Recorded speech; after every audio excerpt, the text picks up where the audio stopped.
All right, let's dive right into this explainer. Historically, we've always thought of artificial intelligence as this super strict, left brained problem solving tool, right?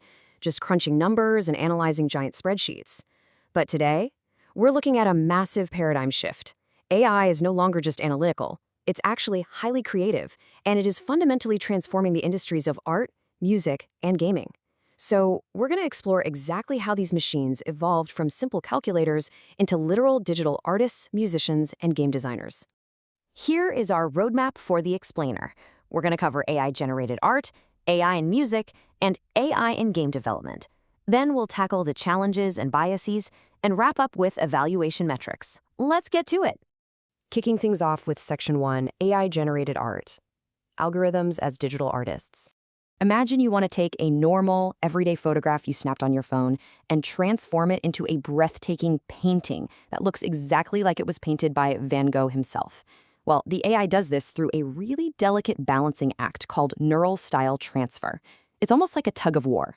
On one side, the network calculates what we call content loss. This makes sure it preserves the core structure and the actual physical shapes of your original photo. On the other side, it calculates style loss, which captures all the intricate textures, the specific colors, and the brush strokes of the famous reference image. So the AI basically pulls these two elements apart and then perfectly recombines them. Now, what's truly fascinating about a technique like DeepDream is that it essentially reveals what a neural network internally sees. It's almost like the system is hallucinating, because instead of starting from a blank canvas, it takes an existing image and then aggressively amplifies the features the neural network has already been trained on. The result? It produces these incredibly surreal, dreamlike visuals that are just totally wild. But honestly, today's magic goes way beyond that basic styling.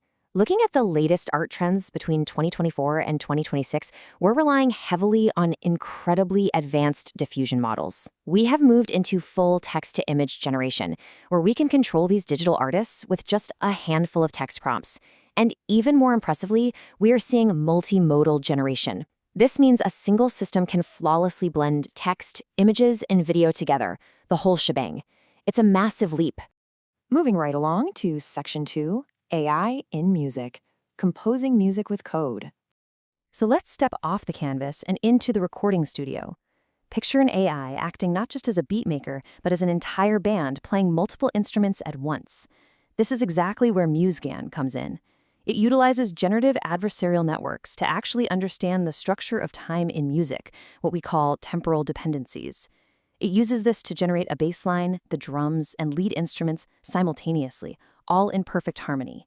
The architecture here provides the structure needed for a totally cohesive multi-track output. And if we look at OpenAI Jukebox, well, it takes things a huge step further. While a lot of earlier models basically just read digital sheet music, Jukebox models the raw audio sound waves directly.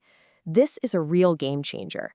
It means the AI can actually sing lyrics with distinct, realistic vocal styles and create completely original instrumental backing tracks all at the exact same time. Plus, the latest advances have introduced transformer-based music models and real-time composition tools that allow for completely personalized music generation on the fly. To put that into perspective, this means an AI can theoretically compose a unique, adaptive soundtrack tailored entirely to your specific mood or the exact moment you're experiencing right now, generating the music in real time. How cool is that? Now for Section 3, AI in game development, reinventing video game design. Now imagine you're playing a game, and the non-player characters, or NPCs, aren't just following some pre-written script. Instead, they genuinely learn and adapt to your unique playstyle. This is the magic of deep Q-learning. By combining traditional Q-learning with deep neural networks, an AI agent is dropped into the game environment and figures out the optimal actions purely by trying, failing, and trying again. It improves entirely through this rigorous process of trial and error until it masters the scenario.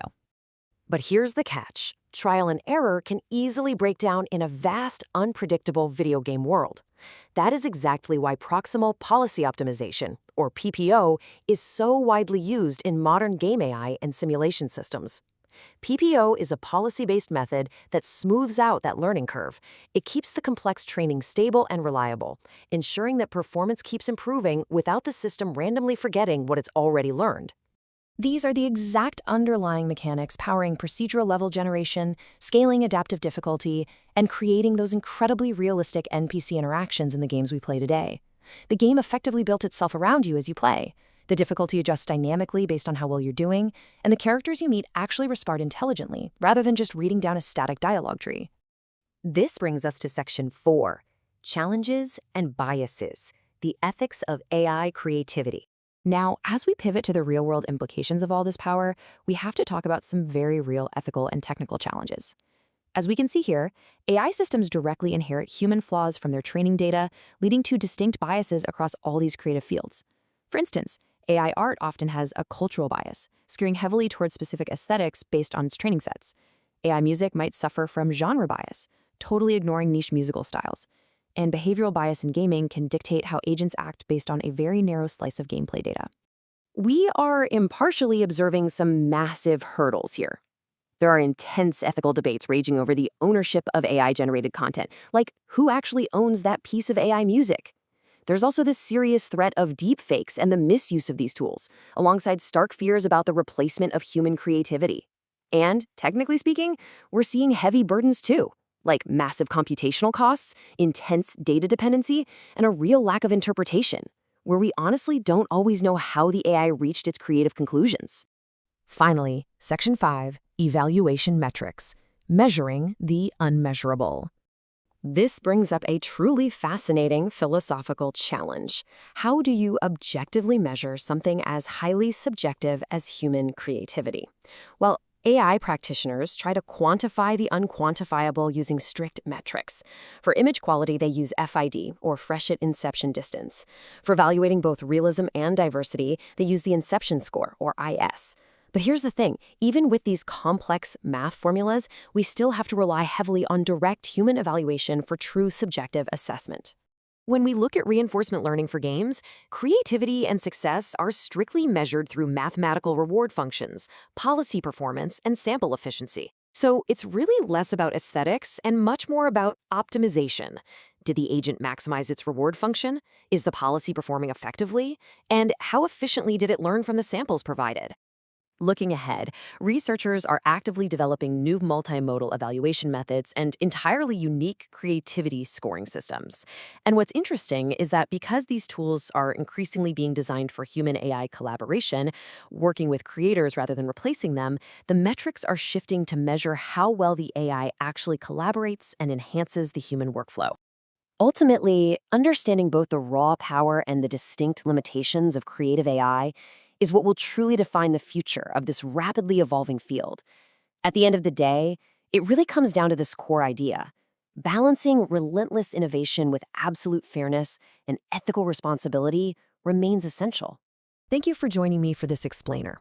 I want to leave you with one final provocative thought to ponder about the human element behind machine generation.